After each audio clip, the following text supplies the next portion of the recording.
here to talk about the notion of bikes versus cars, and it's a concept that we think is sort of the catalyst for a lot of the hostility that we experience on the roads. We know tonight's about really starting that conversation and growing beyond this to see where Kelowna can go, where the community can go to be more inclusive and welcoming for all modes, not just bikes and cars. Good evening, everyone.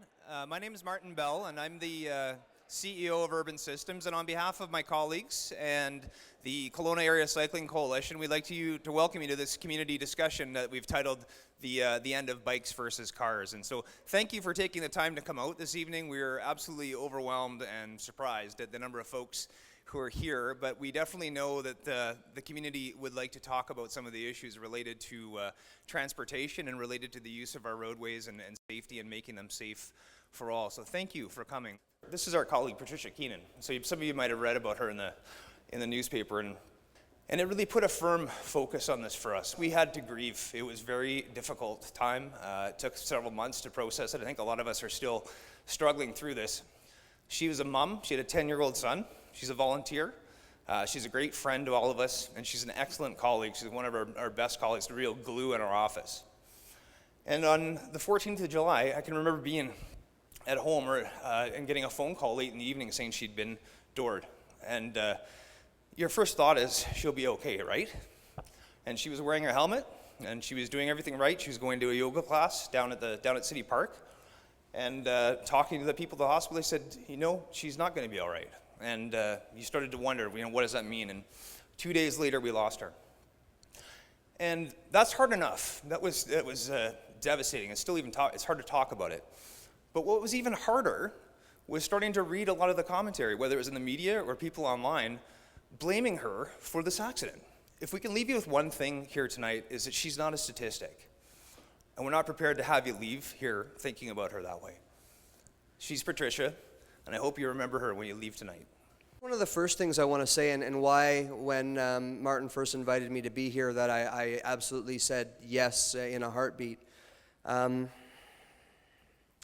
is because I want you all to know that growing the bike culture in our community is an absolute top priority for this council. And we have city staff that are on their bikes all the time, and they take health and environment very seriously. So it was all around me, and so it was contagious, and so I couldn't not be a part of it.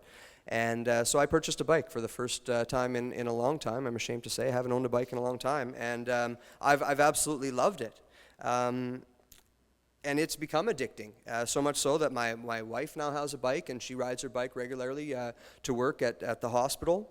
And so that, for me, has really helped shape where I'm coming from in terms of I look at our community now from an entirely different perspective. Whether you bike or drive, we all need to share the space safely. I am proud to say we now have more than 300 kilometers of on-street bicycle lanes and 30 kilometers of multi-use pathways. In fact, Stats Canada says Kelowna has, per capita, the second highest commuter cycling population in the country. I'm going to call on Chris and Melissa Bruntlett, who are from Modacity in Vancouver. So it's a cycling couple, and they also have young kids, as Colin and I do as well, who have actually really started to work in their passion in cycling in Vancouver and are taking it around North America. So if there's one takeaway that we want everyone to take from this evening, it's the importance of language and the damaging labels that we sometimes put on people by defining them by their mode of transportation. If you're going to refer to us as cyclists, you may as well also refer to us as walkists, busists, trainists, carists, scooterists, skateboardists.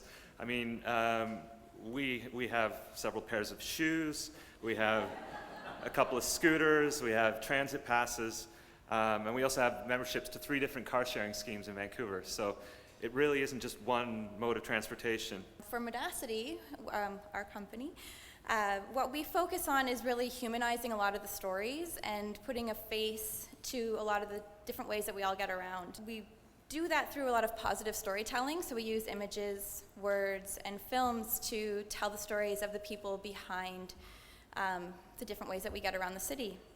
One thing that we want to make sure you take away from this is that none of these people would define themselves by the mode that they get around. and their choices are based more on practicality instead of ideology.